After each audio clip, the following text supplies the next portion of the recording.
30 కంట్రీస్లో జరుగుతుంటే 36 millions people వాళ్ళ విక్టిమ్స్గా కనిపిస్తున్నారు.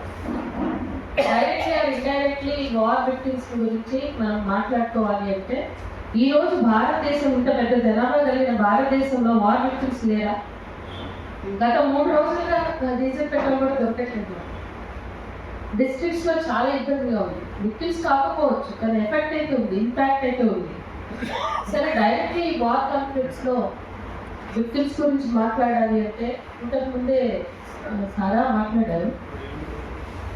అసలు మనం వార్ అంటే గాజా గురించి మాట్లాడుతున్నాం, ఇప్పుడు జరుగుతున్న ఇరాన్ యుద్ధం గురించి మాట్లాడుతున్నాం. ఈ కాన్ఫ్లిక్ట్స్లో గత 10 సంవత్సరాలుగా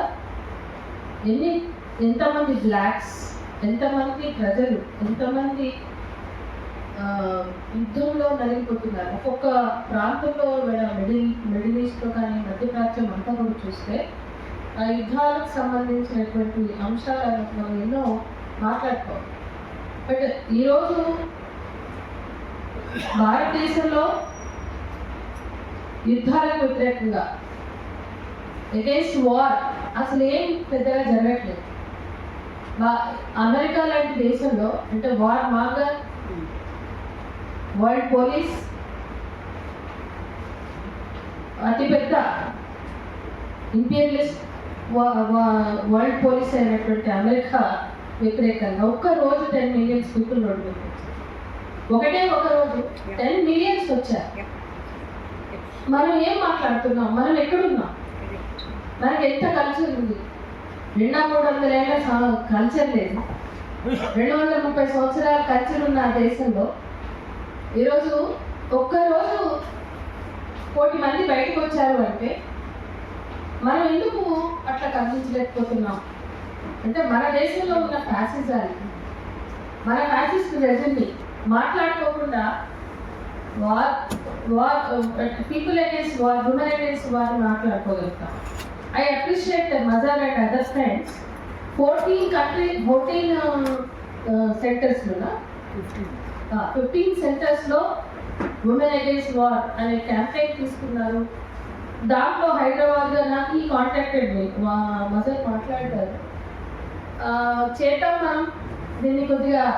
ఎందుకంటే అందరూ మెకానికల్గా there are so many issues హైదరాబాద్లో. పీపుల్ అగేన్స్ట్ డెవలప్మెంట్ అయితే Musi issue, there are lot of lands issues. Like recently we went to Nagarjul. There are 600 people thrown out. Their lands are taken away. అట్లా హైదరాబాద్ చుట్టూ people against development లాగా అవుతుంది.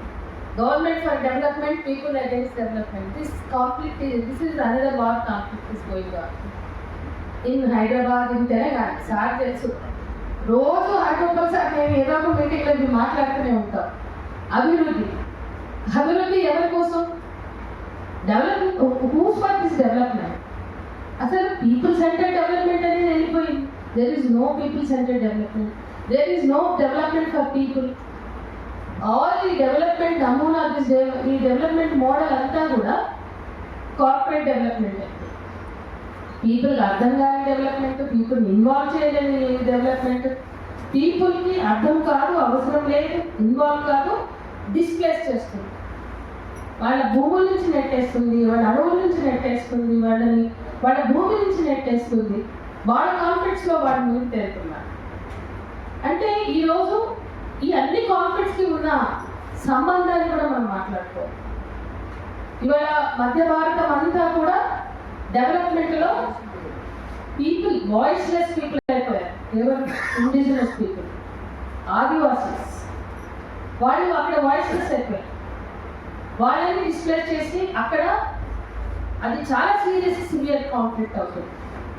Sir తెలియదు కాదు, మధ్య భారతం అంతా దాదాపు ఒక్క మధ్య భారతం అంటే ఛత్తీస్గఢ్, బస్తర్ ప్రాంతాలు తీసుకుంటే 8,000 అత్యాచారాలు జరిగినాయి కానీ there is no FIR. There is no single FIR. అదొక యుద్ధం. వార్ అంటే దేశాల మధ్య యుద్ధం గురించి మాట్లాడుతున్నాం. It is very important. కానీ ఇక్కడ ప్రజల మీద యుద్ధం చేస్తుంది రాజ్యం. స్టేట్ ఇక్కడ ప్రజల మీద యుద్ధం చేస్తుంది. ఆ యుద్ధంలో అత్యాచారాలు జరుగుతున్నాయి, వాళ్ళు భారతదేశంలోనే ఉన్నారు, భారత భూభాగంలోనే ఉన్నారు, వాళ్ళ ల్యాండ్స్ తీసుకుంటున్నారు. కానీ వాళ్ళ మీద జరిగే ఈ మొత్తం బుల్డోజింగ్ అంతా, డెవలప్మెంట్ అనే బుల్డోజింగ్ ఎట్లా ఉందంటే వాళ్ళ మీద యుద్ధంలో చేస్తున్నారు. అక్కడ ఆర్మ్స్ వాడుతున్నారు, ఆర్మ్స్ కాన్ఫ్లిక్ట్స్ ఉన్నాయి. వాటిలో ఉమెన్ అండ్ చిల్డ్రన్ స్కూల్స్కి వెళ్ళట్లేదు. ఉమెన్ అండ్ చిల్డ్రన్ ఎంతగా నలిగిపోతున్నారు అంటే అది ఇంకొక సబ్జెక్ట్. నేను ఉమెన్ అగేన్స్ట్ వార్ అంటే ఈ దేశంలో జరిగే వార్ కూడా ఒకటి ఉంది అనడానికి నేను ప్రస్తావిస్తున్నాను. అది తీసుకెళ్తే అదే సెపరేట్గా ఇంకో రౌండ్ టేబుల్ మన మదర్స్ పెట్టాలి, అంత పెద్ద issue. So women against war, internal war, external war, world peace కోసం మనం చూస్తున్నాం. యుద్ధం అంటే శాంతి కావాలి అని అడిగితే సరిపోదు.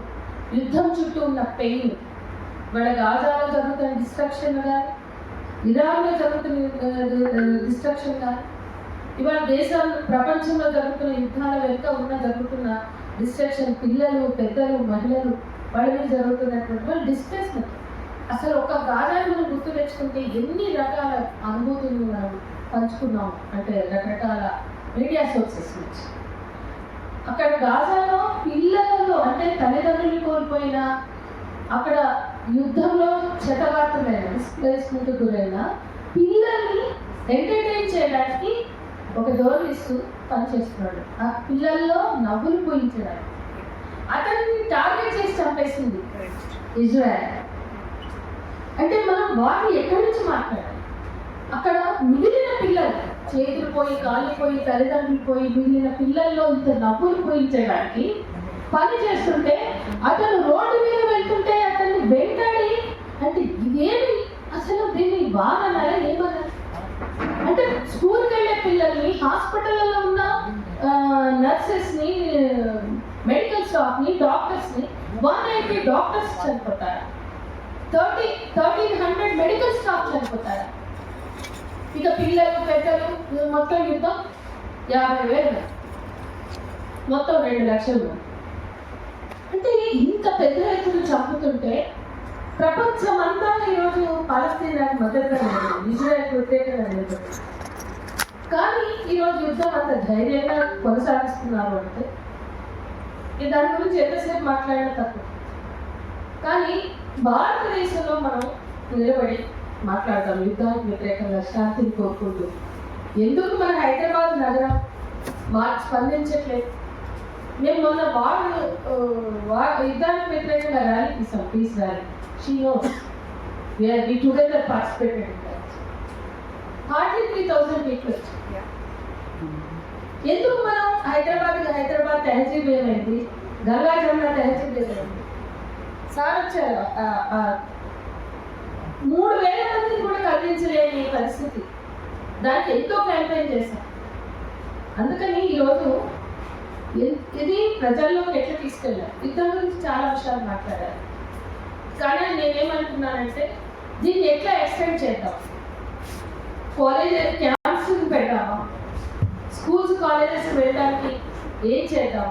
దీని ప్రచారాన్ని ఇంకా ఈ కాన్ఫ్లిక్ట్స్ పెరుగుతాయి. యుద్ధ వాతావరణం ఏమి శాంతించింది లేదు, యుద్ధం ఏమి ఆగేది లేదు. కానీ యుద్ధానికి వ్యతిరేకంగా గొంతులు విప్పడం ఎలా అని చూసినట్లయితే దీన్ని మనం టౌన్స్లో కూడా voices against war, women against war వస్తే కాదు, వాయిస్ అగేన్స్ట్ వార్ కావాలి. I feel this is the right time and very important aspect is people against war, voice against war. మనం బలంగా తీసుకెళ్ళాలి. ఈ యుద్ధాన్ని వ్యతిరేకించడం అంటే అమెరికాకు వ్యతిరేకమే కాదు, ఇజ్రాయెల్కి వ్యతిరేకమే కాదు, ఆధిపత్య రాజకీయాలకు వ్యతిరేకం, ఈ దేశంలో ఫ్యాసిజానికి వ్యతిరేకం, ఈ దేశంలో హక్కుల అణచివేతకు వ్యతిరేకం. ఇవన్నీ కూడా మనం డైరెక్ట్గా నేను లెఫ్ట్ రాజకీయాలు మాట్లాడతా, సార్ మాట్లాడతారు, కానీ లెఫ్ట్ కాదు కూడా అవసరం. దాంతో పాటుగా అది ఓకే, ఎవరి దుకాణాలు వాళ్ళకి ఉండాలి. కానీ ఈరోజు అవసరం ఒక శాంతిని కోరుకోవడం. ఇది చాలా బాగుంది. ఇందాక నినాదం జంగ్ నహీ చాహియే, అమన్ చాహియే.